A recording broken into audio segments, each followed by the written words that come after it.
lot of discussions about which side of mom the baby would come to, and the logistics of that. And some of the, one arm has to have an IV in it for surgery. It's kind of one of those requirement things.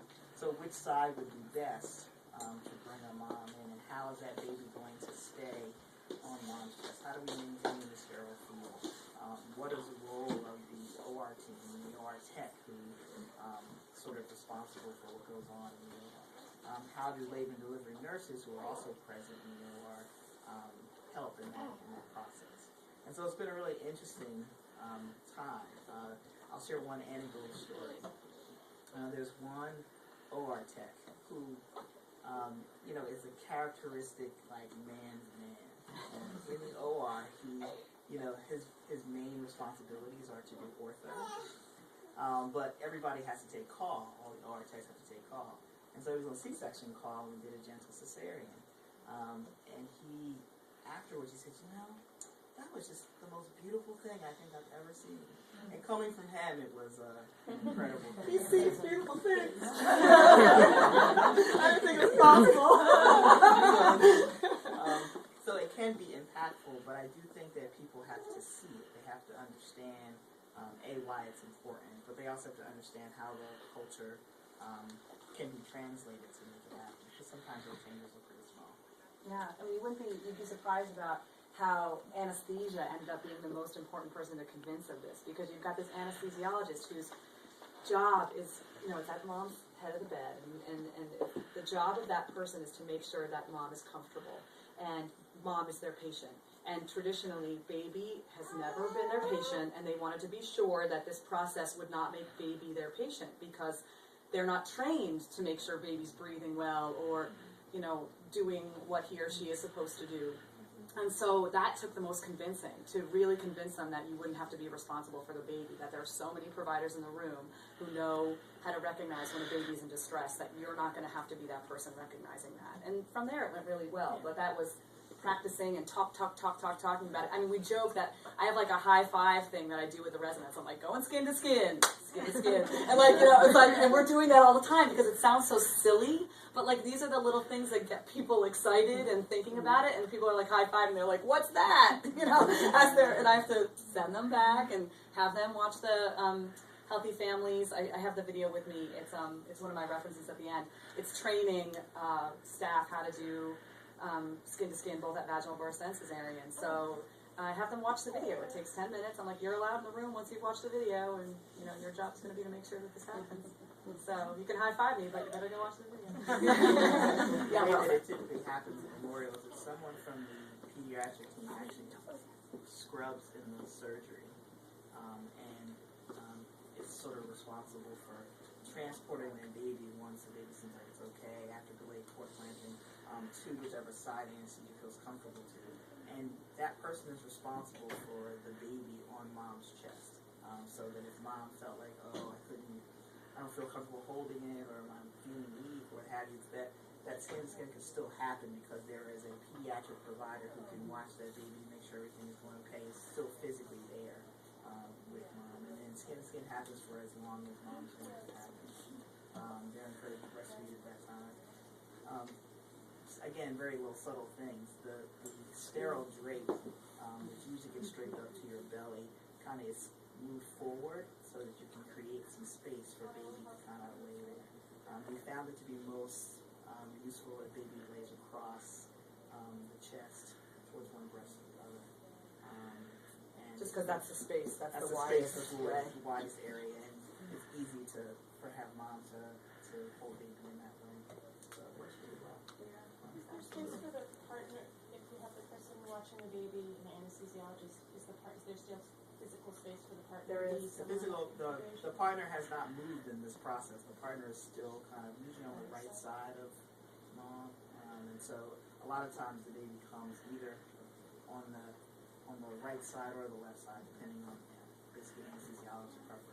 Like right across in front of the partner to the mom's chest, and typically that support person we were talking about, whether that's a doula or one of our pediatric resuscitation residents or the family medicine residents, will come around and kind of be between the two of them, so they could grab the baby in the event of an emergency. They could help dad or a partner to sort of facilitate this whole thing. But they're a facilitator; they're not a doer.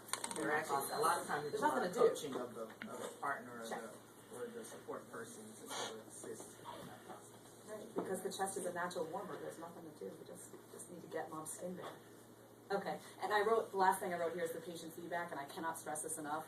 When patients like things, staff like things, so if there's, anyone who's experienced this, or in the future when people experience this, we encourage you to write the hospital, to let people know that this was a positive experience for you, because those are the kinds of things that make people more interested in doing it again and again and again, and having it be what is the thing you have to opt out of instead of opt into. There are pitfalls. People have to have well-defined roles. Everybody needs to know where you're going. We tried to do one the other day, and the anesthesia student got confused, and the resident was standing there holding the baby like this, and they're like, "Get the mom's gown off, move the gown, get the gown off." And she had a bear hugger, which is one of these air warmers on her to make sure her chest stayed warm until the baby got there. And they didn't, usually when we make the uterine incision, they remove that, and they forgot to remove that. And so we're still working out some of these pitfalls. They did it, but baby was a little cold because, wet and bare and waiting for mom was kind of held like this. And, the person holding the baby can't do it, so it was a little frustrating. We got it. We made it happen. It was all right. But it does take a lot of communication. There's inertia in medicine. It's worse than anywhere else, frankly, and in my opinion. And it takes a lot to get things to change, but, small places, it's easier to change than. It's just like in statewide. Rhode Island's a small state, small things. It could happen here, and then we'll work on Texas and California and places like that. Patients just my little plug for what we could do. Tried on so many levels. But the patients need to be able to clarify their needs and wants, and the written birth plan is important. I mean, I said that I had my patient Laura's in my head, and I did, but just in case somebody else was covering that birth, if I had a family emergency or something, it's really important to write it down. I'm not trying to say don't write it down, but you need to make sure that you don't avoid talking about cesarean and talking about these things just because you don't want one. And I've had patients say, "Oh, we're not going to talk about that. I am warding off evil spirits. I don't want." I'm like, "No, you ward off the evil spirits by talking about it and having a plan, and then hopefully it won't happen. But if you don't have a plan, then it doesn't. Especially if something happens urgently, then this stuff just goes by the wayside, and it's unfortunate." So I also think it's a great way to have a discussion with your provider about their own perspective and views on what's going to happen at the hospital. It's a great vehicle to do that, have those discussions.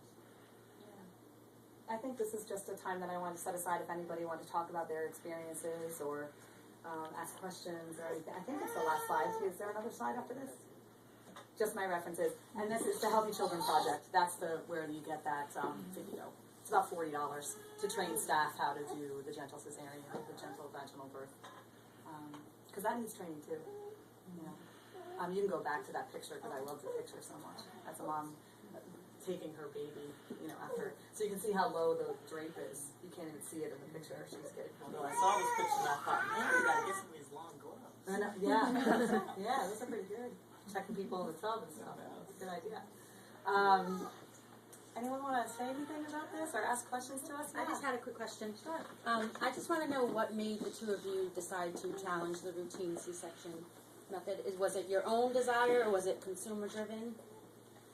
I cannot tell you, and I guess, why don't you answer that first? I know, I cannot tell you how important patients are in all these processes, so I would say I was influenced by patients saying, have you seen this? Okay. Have you checked this out? And, honestly, caring for pregnant women, birth is not an illness and it's a natural process, but as the providers, we have to be checking at every moment to make sure something's not going wrong.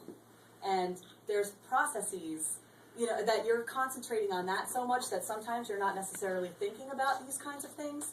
And it was patients who opened my eyes to this, and the Rhode Island Birth Network, and folks that are in this room, Christy, Jessica, Kaylee, people educating me about all this, and then having to say, oh my gosh, what are we doing?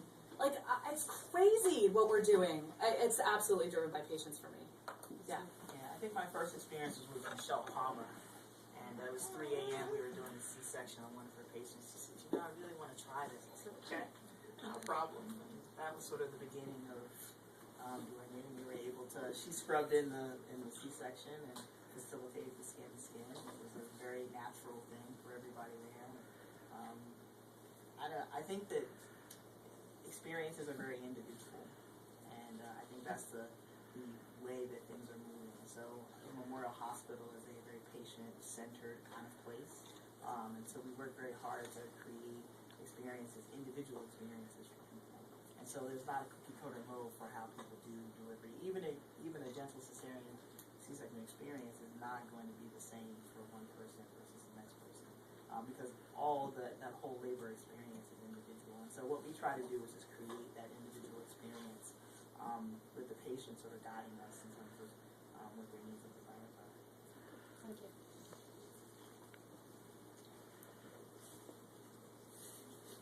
Hi.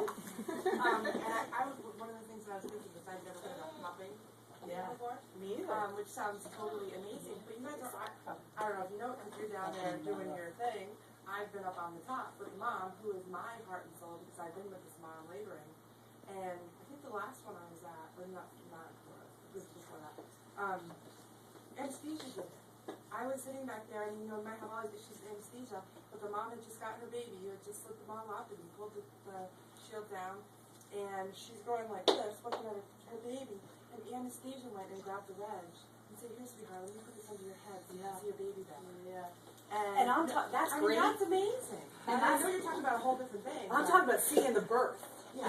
So, but that, that's general patient comfort, That's which is general patient everyone in the rooms, and that's of course important too. That's a little wedge, but I'm talking about like a mother wedge, like a big old thing, like have her be like this, basically. Just for that moment. I mean, yeah, people, I'm sure they'll start talking about all these things. I'll flow through the inferior vena cava, and anesthesia's gonna wear off, but 2 minutes. I'm talking about, I want 2 minutes for this. That's all, I gotta, and then when I get to 2 minutes, I'll use 3 minutes. Look at the time, wow, where did it all go? I mean, these are things you keep working your way in there, and believe me, this is the way these things happen. So if I ask for 2 minutes, then I'll take 4. Would you be removing it right after they saw the birth, or would you leave them there for the skin to skin? I think we might do a different wedge, because I think that they can't stay like that for the whole rest of the procedure, because it really will be anesthesia. Like, remember, they're flattened because you want to be numb to here. And you really do want to be numb to there in this scenario, so I don't want anyone feeling their cesarean, right? So, especially once the baby's born. It's not like I don't want to give mom sensation, but I don't want her to have pain sensations. I want her to not be thinking about that. So we don't want whatever is going in, injection-wise, to just go straight down to the feet and not be covering this part of the body. So I think there's going to be a point where maybe it's a double wedge or something. I don't know. I have to invent this thing. I don't know. We'll think about it.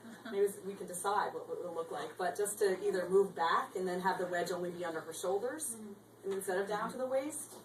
I don't know. Something, a different wedge, a littler wedge. I envision the thing that my husband uses in the car for his low back pain. It's like a perfect size wedge for the head wedge. But then the big one is like those things that you see in gymboree classes with kids, those, they're like, yeah, I'm sure we could pull out something there that I can sneak in my car. I won't tell. Yeah, we'll figure out something. But yeah, I see a wedge right now that would work. Like that kind of thing, a long skinny wedge that would fit on the OR table. You can't have one that's wider than that, or then we're pushing out partner and doula and everybody else. It's got to be the width of the bed, so it's got to be a skinny They wedge. make them like that. They make Massage therapists, just like nice. all different degrees. I think I know a massage therapist. Yeah, that would be great. Feel a plan afoot. Yeah, I'm hearing it. I'm seeing it. Yes. So you all mentioned anesthesia and them being concerned about having to watch the baby. Were there any other particular arguments that you heard from people who were resisting this from any part of staff, and how did you overcome that? Yeah. The anesthesiologists are the most risk-averse physicians that I know. And so they know all the potential complications of everything and